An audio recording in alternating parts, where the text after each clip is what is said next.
Okay guys, we gotta talk about the Maria Fusion a little bit today. The Halloween event just started, and obviously the two things that we are most concerned of right now is one, the Maria Fusion itself, and then also the Leonardo event that everybody is expecting. And those are two things that contradict each other just a little bit, because there's a lot of resources involved here, and you really have to think about, okay, which one are you gonna go for, if one at all. And I want to remind everybody, all of this that we're talking about today is basically in the context of a newer free-to-play account, roughly 3 to 4 months in. Now, if you're in the late game right now, you have a huge amount of resources, and this might be an absolute no-brainer for you, and you can go for both of them, or you make an easy decision which one is more important for you. But we're going to talk a little bit about the events itself, take a look at the calendar, and also a bit of a look at Maria to just talk about it. And I'm going to give you my personal opinion, given that this is a free-to-play account and not a late-game account, where we are just basically breezing through all of the PvE content, and Arena is your main play tool, the main thing that you want to focus on. So let's take a quick look at the champion itself. Okay, so a quick look at Maria and how she works. Maria needs actually a lot of setup, and everything centers around the number 3 with her. We have a passive. We don't need to go over every single detail. You might have seen already a few videos out there where she's being used in Arena, and just from the get-go, she's a great champion. She absolutely slaps. She gets some incredible numbers out if all of the conditions are set right. So if you're on a late game account and you're really trying to get another Arena champion that is able to absolutely nuke the opponent's team, she is fantastic for that, as long as you set things up properly. And with her passive, you can already see that this is all centered around her either dealing more damage or taking less damage, depending on how many hits she receives and how many turns she takes. But the one thing to take away from the passive is that on every third hit that you do, or every third turn that you have, you're getting a little bit more damage in here. So it's kind of important to note, because when we're taking a look at her A1, you can already see here, you're attacking a champion 3 times, and with every single one of these hits, you have a 33% chance of getting an extra turn. So there's a pretty good chance that you're actually hitting enough and you get an extra turn if you attack with her A1. It's not 100%, so you're not guaranteed one, but the chance is decent. Now, once you are there, you can immediately go into an additional turn with her A3, and this is all centered around how many buffs she actually has. Now, there's a lot of builds out there where you can really think, okay, do I go for 3 buffs on my champions? Do I go for 6? You can, of course, play around with certain shield items on her, with Stone Skin as well, to give her inherently a few buffs as you're starting the turn, and then have another buffer on your team that gives her an increased attack, for example, and others. So the whole idea here is really to just let her accumulate damage, hit with the 3rd turn, for example. As you can see here right now, we have with her A2 also a chance to get a little bit more value out of that turn 3. Now, bottom line, she hits hard, if the conditions are right. She needs some setup. For me, it's a little bit of a weird champion, because I'm going to be honest with you, a lot of the content that you have in Raid, my personal goal for it is to have it run on auto and to not have to manual too much. That's the end goal for most of the team compositions that you're going to build. It doesn't really matter if you're talking about the Doom Tower here, if you're talking about the Cursed City, if you're talking Secret Rooms, Twins, whatever it may be. The end goal for most content is that you want to set up a team that runs on auto, where you don't have to manual anymore. Arena is different. In Arena, you oftentimes have, of course, a lot more manualing needed, especially when we're talking about live Arena, but also when you're trying to get into the really high realms of normal Arena. So if you're looking for an Arena champion, she is definitely going to be great. So that's just from the start. But she needs setup, so you need to make sure that her team is optimized for her, that the speeds are right, that you can always try and control how many buffs she has, and then you can do a lot of work with her. Now, why are we going through this? You can already feel like this is a little bit of a back and forth here. So why are we actually heading into this? Because if you are just getting a free legendary champion, what could be wrong with that, right? But let's take a quick look at the calendar, and that might illuminate things a little bit further. Okay, the Maria event is actually a hybrid fusion, which means that you're pulling the fragments for the Thorn Golems, and then once you have 4 of them, you fuse them into Maria. And as you can see here with the calendar, the one behind me, by the way, is a gear enhancement event.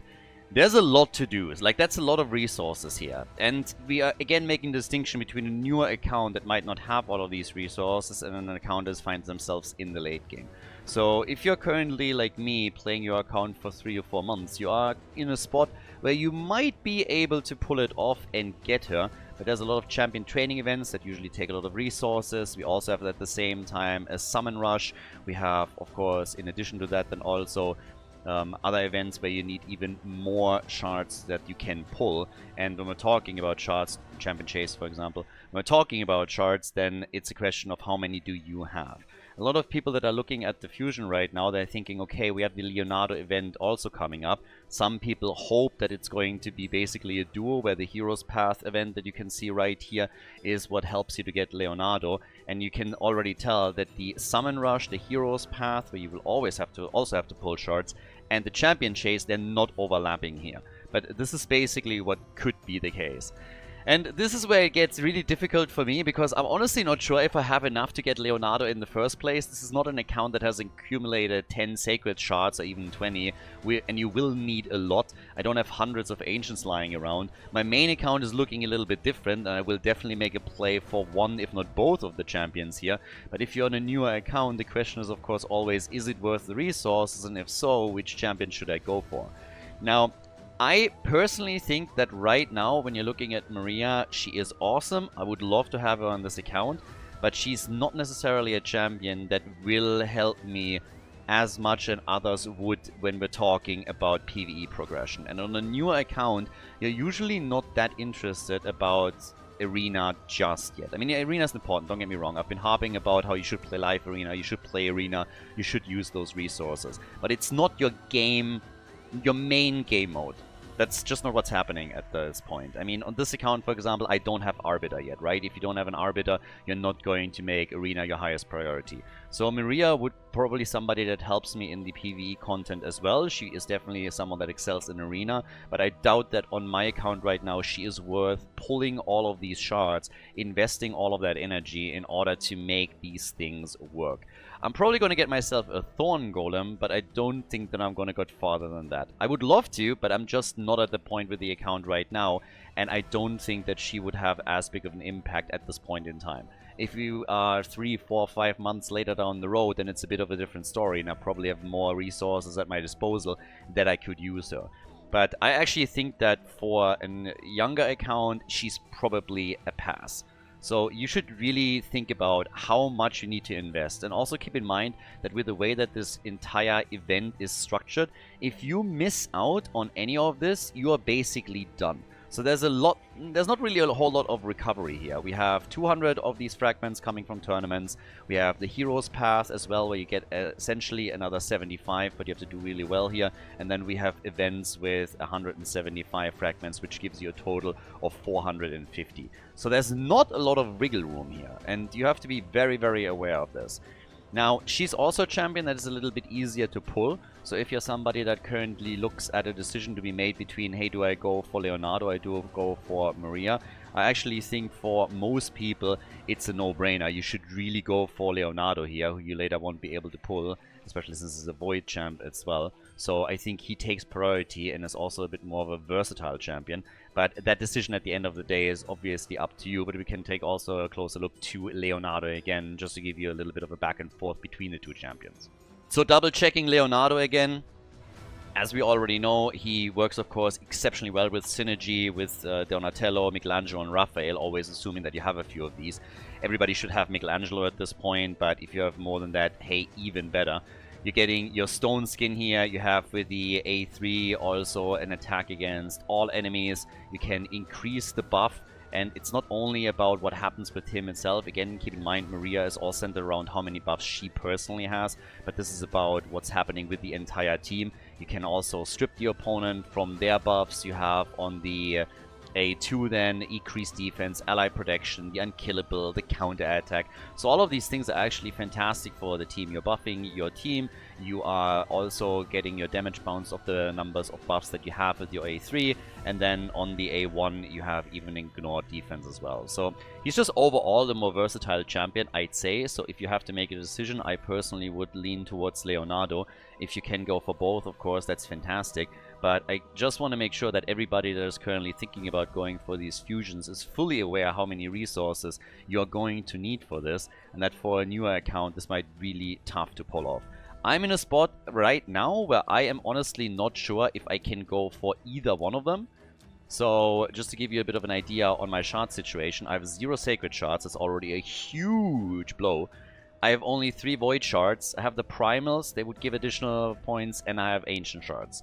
And when we're talking about just using energy, aka gems, in order to get some additional points, I have 3,000 on this account. That might be a lot for an early game account, but if I compare that to my main account, where I currently have, I think, 10, 11, 12,000, that's basically nothing. And you will need more than that if you're solely relying on energy in order to get points for a hero's path that includes Leonardo. So that's one of the big problems here.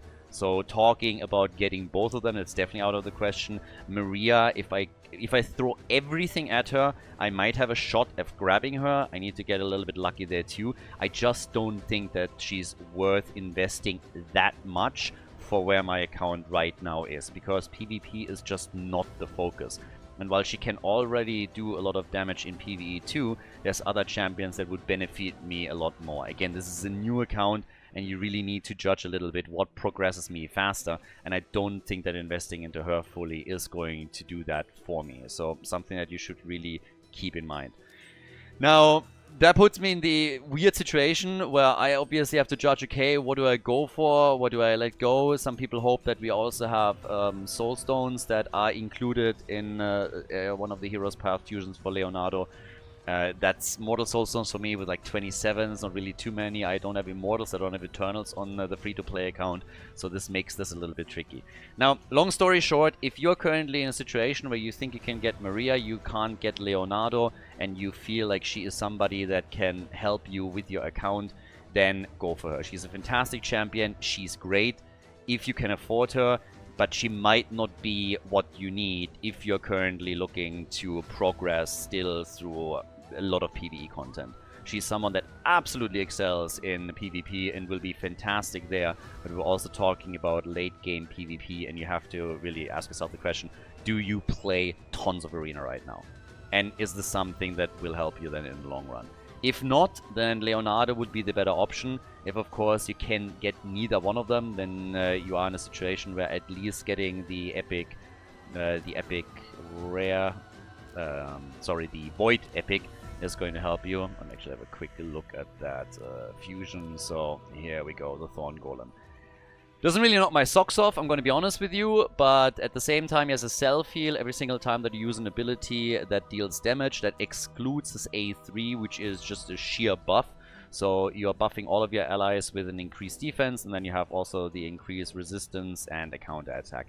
So really Holobrill, just a straight up buff right there on a 3-turn cooldown. If you book him, you have an attack all enemies 2 times, which is kind of interesting. You can really use him as a control champion. I talked in the previous video about how it might be beneficial to put certain champions into a fast stun set. This might be one of them. In this case, you're already applying a fear, you have a decreased accuracy on the opponent, you might then also apply a stun, for example. So there are a lot of tools to work with to try and control the opponent's team a little bit, and if you make him fast, this can work. This is a 3-turn cooldown right now. On level 1, we have only attack 1 enemy. It's a little bit weird when you're trying to use a stun set and try and use this for soul control, because you just have that high cooldown on your A2. But again, this would be more of a hybrid situation in your team where you have the buffs coming in, and then at the same time you can execute control with your A2. So getting one of them is not really going to hurt you. You need to only get shards from 4 of the events or tournaments, so this should be fairly easy, and is something that you just can add to your collection. This is way more likely on, let's say, level 50 and maybe even 60 to help you with an early game account than investing everything into the legendaries here. Now, it's a little bit of a weird video compared to everybody else that is storing the content out and just saying like, oh my god, like, go for it, yes, no, how much resources it costs, because it's again more focused on what for a free-to-play account might be interesting. But my personal recommendation, unless you're willing to put money into it and you think this is really something you need, I would probably skip Maria, not because I think she's a bad champion, but just because I personally think my account and most accounts that are at this point in their cycle aren't really where she would benefit you enough to justify the resources needed. Leonardo is a little bit of a different story, so if you want to go for someone that can help you in a lot of areas and where you are willing to invest either money, all of your resources, if you're there, then I would probably say go for him. But that's basically my assessment of where we are right now with the content that we currently have for this particular champion. So just to give you, again, a bit of an idea, this is currently what the calendar looks like. So make sure that you plan around that. You have the events and tournaments all listed there. So lots and lots of resources that you need for it. But again, doable if you're really set on grabbing her. And yeah, it's a little bit of a weird one for me, because I was honestly very excited for the Halloween fusion, and I saw what she did, and I was like, how much arena do I really play? Am I somebody that feels like he can go up to platinum in arena? The next problem is obviously when you are trying to really go that deep into arena, you are eventually going to end up fighting against whales all the time anyways, and are you willing to invest that much money into your account where you have the best items, the best sets, have everything upgraded to absolute perfection? And for me, the answer to that question is just simply no. So just because I have a good champion, that doesn't mean that I can all of a sudden compete on the whale end of the spectrum. So do I really need her to handle that? The answer is no. Also, everybody else that is willing to invest tons of money into their account and is already in the late game is guaranteed to get her. So this is why, for me personally, she's a bit of a pass here. But I had hopes that, you know, this is something that really gets me going also for PvE. And again, as I said, she can also slap in PvE, but she needs a lot of setup, and that is more justified in my personal opinion when you're playing arena, where you are manualing a lot more anyways. And when I talk about PvE content, the goal for me personally is always to go into a composition that can eventually work on auto and on autopilot. So that's basically where I'm coming from here. I hope this helped you a little bit. Again, if you have any questions around the fusion, let me know in the comments. Tell me also, is she a skip for you? Are you going for her? Do you feel she's strong enough? Is arena a focus for you on your account or not? Would be curious to hear what you guys think about this, if you're tempted to grab her, or what at the end of the day you decide to do. Thanks for watching. Hope that you got something out of the video. If you did, then hit that thumbs up button. Always helps to promote the videos on the channel. And I see you guys in the next one. Bye-bye.